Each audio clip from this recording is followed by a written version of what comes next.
Bună, Taur, și mă bucur să te am aici alături de mine.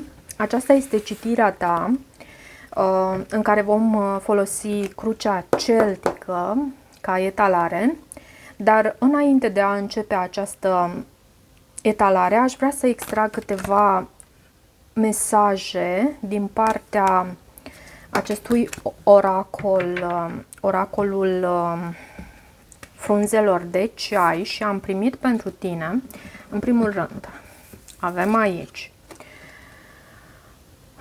relații sau legături cu un bărbat. Văd acest bărbat aici, indiferent că ești tu acest bărbat, indiferent că ești bărbat și ai de a face cu un alt bărbat, în sensul de, nu știu, parteneriat în afacere, de colegialitate. Ți se spune aici că, sau poți să fii femeie care are de a face cu acest bărbat. Avem aici această pălărie care îți transmite că vei juca un alt rol. Ceva se schimbă aici și văd foarte frumos acest triumf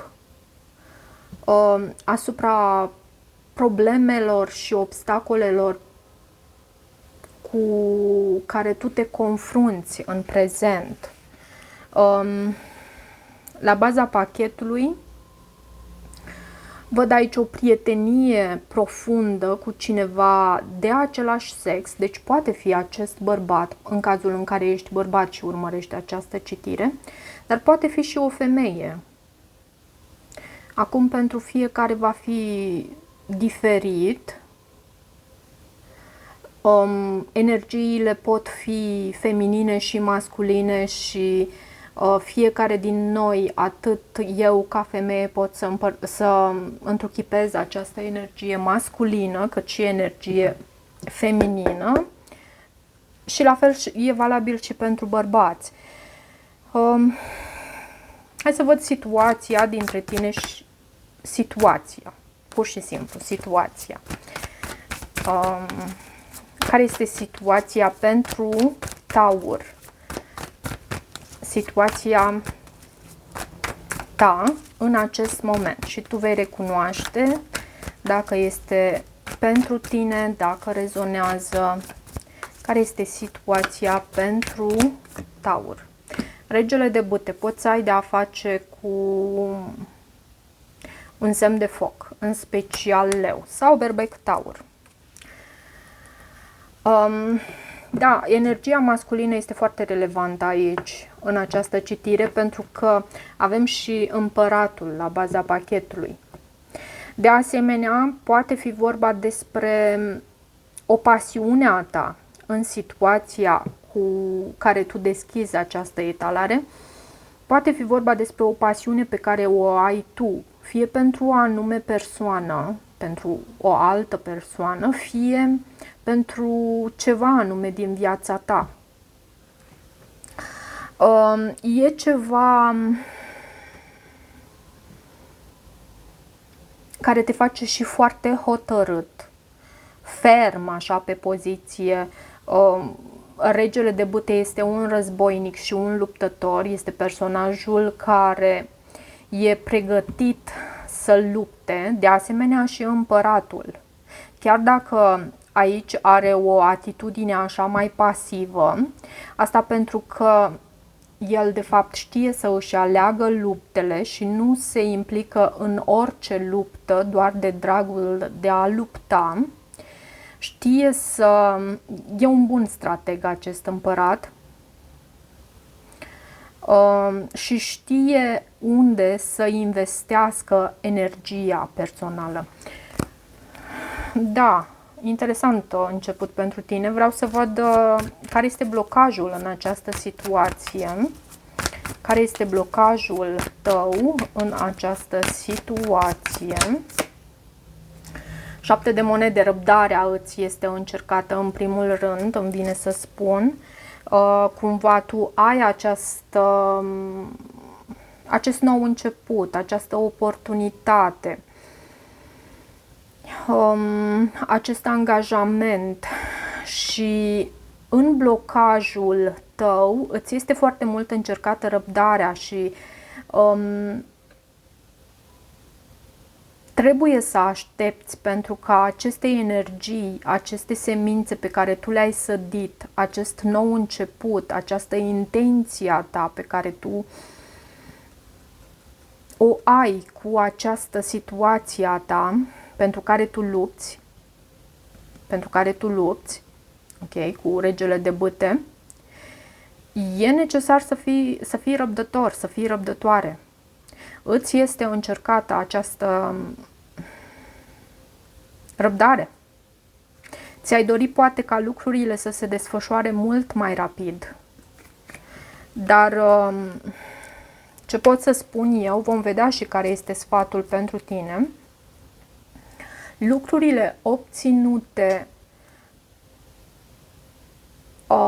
prin muncă, prin consecvență și perseverență sunt, nu știu, cel puțin pentru mine ca semn de pământ, deși eu am și foarte mult foc și aer pe harta mea natală și am într-o mică sau mai mare proporție toate elementele, dar pentru mine ca semn de pământ, sufletul meu fiind într-un element de pământ, mai exact cel mutabil, este foarte importantă ca lupta pe care o duc și ceea ce îmi doresc să obțin să fie pe criteriul merituozității. Să știu că am muncit, am depus efort și merit să obțin acel lucru, acea situație, acel om, acea persoană, ce știu eu, nu știu, acel job. Hai să văd acum în subconștientul tău, ce avem în subconștientul Taurului. Ce avem în subconștientul tău? Asul de monede. Această oportunitate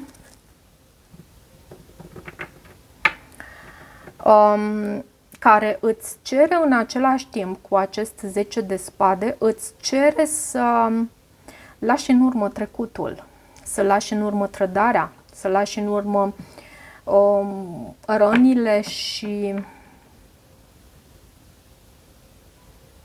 acea stare de joasă vibrație, acea stare interioară, precum că nu poți să obții ceea ce îți dorești, precum că, nu știu, ceilalți sunt împotriva ta, ceilalți poate nu te susțin. Dar tu ai aici, în subconștientul tău, această oportunitate. Ceva foarte valoros și în același timp posibil de obținut, tangibil, ok? Poate fi în finanțe, deși avem și această energie a 10-lui de spade, care aș spune eu că e ceva în legătură cu trecutul tău, cu experiența ta din trecut, care cumva ți-a creat anumite credințe limitative, precum că nu poți. De asemenea, se poate pentru unii dintre voi să fi lucrat cu umbra voastră și noi atunci când lucrăm cu umbra noastră, nu lucrăm pentru a ne trezi traume, pentru a retrăi răni și tot ceea ce este negativ. Lucrăm cu umbra, n-are sens să facem lucrul ăsta. Lucrăm cu umbra noastră pentru că la nivel interior, intuitiv, noi conștientizăm că, de fapt, anumite părți din sufletul nostru care reprezentau o sămânță cu un potențial uriaș, cu acest as de monede, anumite părți din sufletul nostru noi le-am îngropat în umbra noastră. Nu știu cât m-am făcut înțeleasă, sper să aibă sens pentru voi, dar lucrul cu noi, cu umbra noastră, e necesar pentru a redescoperi și pentru a reintegra acele părți din sufletul nostru pe care noi oricum le avem, doar că sunt îngropate acolo undeva. Hai să văd ce lași tu în interior, în interior, undeva în interior sunt îngropate, da. Ce lași tu în trecut, ce lași tu în trecut, ce lași tu în trecut. Energia diavolului, o atracție puternică, poate un Capricorn care ți-a adus împlinire și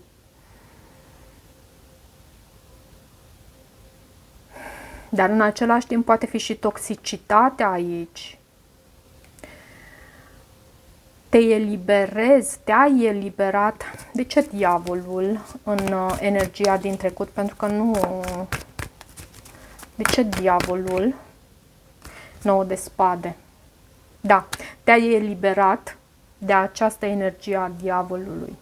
Această energie care îți aducea, da, toxicitate, da, adicții, da, lucruri nesănătoase și în același timp și această stare de 9 de spade, de frică, de teamă, de anxietate, de frică de a acționa, frică de a-ți fi frică pentru unii dintre voi. Ai lăsat-o în urmă. Ce cărțile îmi vorbesc. În mintea ta, ce ai tu în gândurile tale, ce ai tu în gândurile tale, hai să văd.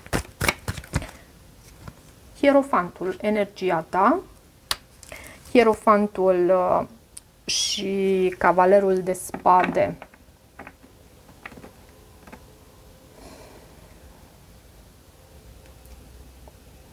Hierofantul te poate reprezenta pe tine în primul rând, cum am spus. Poate reprezenta o instituție de stat. Poate și asta să ai tu în mintea ta, în sensul că poți să ai un job într-o instituție de stat. Poate reprezenta o căsnicie, un angajament foarte serios. Poate reprezenta valorile tradiționale și angajamentul tău serios față de aceste valori tradiționale și respectul tău față de ele, pentru că știi cumva că adevărul acolo stă, pentru că știi că aceste valori tradiționale și pentru unii aceste tradiții,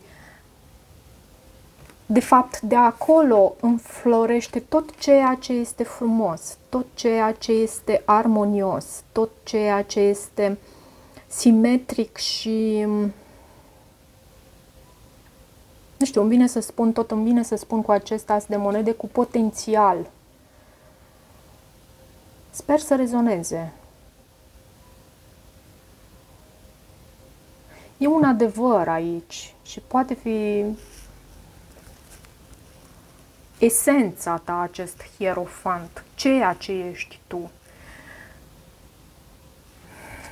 Poți fi o persoană de foarte mare încredere, o persoană în care ceilalți își pun încrederea pentru că meriți acest lucru. De fapt, tu ești această verigă și acest element de legătură între ceea ce este înalt, divin, adevărat, în lumină și ceea ce este pământesc.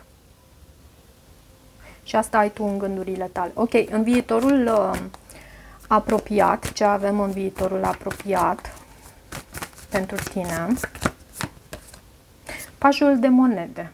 Pajul de monede, la fel ca și asul de monede, vorbește despre o oportunitate așa, în plan material, poate vorbi despre un copil, poate vorbi despre această oportunitate pe care, sau copil, cum am spus, sau adolescent, energie tânără pe care tu o prețuiești foarte mult și pentru care ești dispus așa să muncești, să lucrezi, să faci mai multe lucruri pentru această oportunitate. Îmi venea să spun să jonglezi, dar nu e acea energie de a jongla și în același timp care să ducă spre a manipula. Nu, tu ești dispus să muncești din greu, să dai tot ce poți pentru această oportunitate în viitorul apropiat. Cumva o creștere iarăși de la acest as de monede pe care tu îl ai în subconștient la acest paj de monede. Care e sfatul tău în această situație? Care e sfatul pentru tine? Sfatul pentru tine? Lumea și pajul de cupe.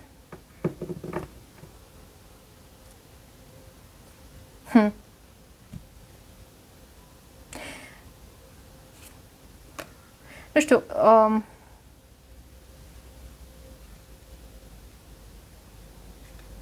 în primul rând ești ghidat de divinitate, dar cu această carte Lumea, în starea ta emoțională și în același timp sfatul pentru tine, tu ești ghidat și faci acest lucru, ești ghidat să închei un anume capitol, poate acel capitol în care, pentru că văd acest purceluș în acest paj de cupe, acel capitol în care ai visat cu ochii deschiși la cai verzi pe pereți, acel capitol în care nu ai știut cum să faci ca viziunea ta de lungă durată pentru viața ta să o aduci în practic și în pragmatic și în realizabil, cumva să îți stabilești acele obiective smart, să îți stabilești, să știi ce îți dorești de la viața ta, pentru că dacă tu nu ai o viziune pentru viața ta, ori vei sfârși prin a munci pentru viziunea altora și nu e ceva rău neapărat acest lucru, ori te vei pierde în mulțime. Și cumva ești sfătuit aici să închei acest capitol de, îmi vine să spun, incertitudine, de nu știu unde mă îndrept și să pășești pentru că în ceva nou, pentru că tu ești protejat de divinitate, în același timp, da, pentru unii poate fi cu acest card Lumea, poți să călătorești, poți să ai de-a face cu un semn fix, Taur, Scorpion, Leu Vărsător, dar mai ales ce am spus la început, simt foarte mult că, nu știu, rezonează cu sufletul meu și cred că e și ceva foarte important pentru tine. Să ai o viziune pentru viitorul tău. Ce avem în energia care vine înspre tine din exterior, ce vine înspre tine din exterior?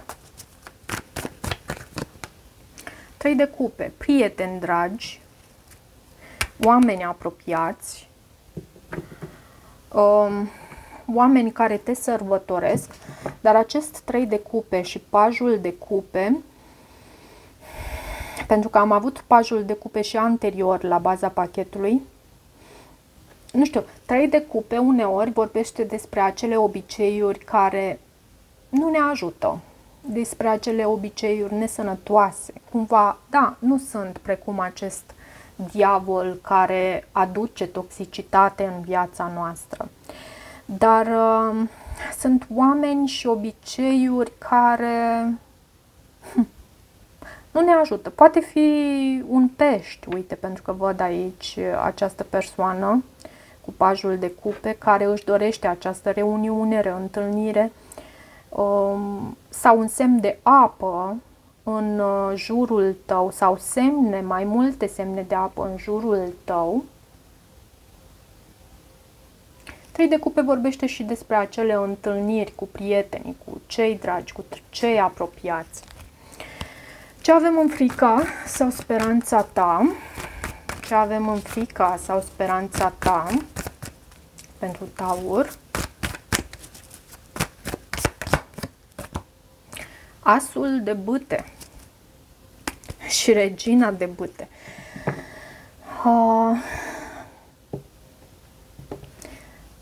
Avem și regele de bâte aici, această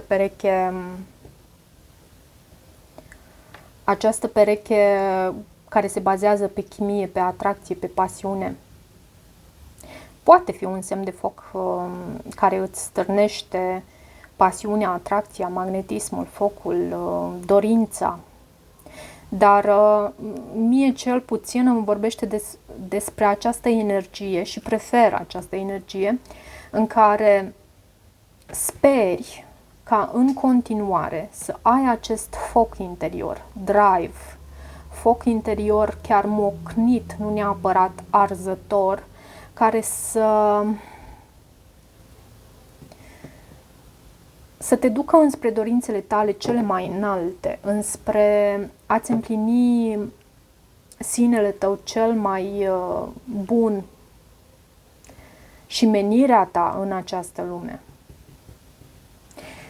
Ce vei obține tu pe final de perioadă, rezultatul posibil, și vei da acestei citiri măcar 2-3 săptămâni. Regele de spade, poți să ai de a face cu un semn de aer, cineva care vine foarte pe neașteptate, poate fi și un scorpion aici, un rac, dar regele de spade îmi vorbește, da, poate fi o persoană, poate fi un gemeni, o balanță sau un vărsător, poate fi de asemenea și această energie a ta de bun strateg, de persoană care știe să analizeze, care știe să pună firul cap la cap în așa fel încât să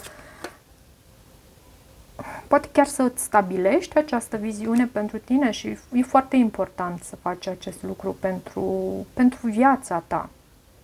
Ce îți dorești tu de la viața ta? Pentru unii poate fi chiar așa o idee ușor înfricoșătoare, dar am să o menționez aici pentru că mi-a venit acum, să te gândești la ce ai dori sau cum ai dori să-și amintească cei din jur de tine atunci când tu vei călători într-o altă parte, sufletește, îți vei lăsa trupul aici și te vei, nu știu, reîncarna sau merge într-o altă lume. Cum ai dori tu să își amintească cei din jur de tine? Și poate astfel, răspunzând la această întrebare, să te ajute să îți stabilești o viziune pentru viața ta. Ok, foarte interesant, dragii mei. Un mesaj foarte frumos pentru voi. Taurii sunt în vervă și dispuși să muncească cu umbra lor, cu energia lor, cu subconștientul lor și mă bucură acest lucru. Dacă rezonați cu acest mesaj, nu uitați să vă abonați canalului, să mai veniți pe aici, să-mi lăsați o apreciere, un comentariu dacă simțiți acest lucru. Pentru citiri personale îmi puteți scrie pe adresa mea de e-mail, o găsiți în descrierea videoclipului și ne vedem curând. Vă iubesc și vă îmbrățișez. Pa, pa!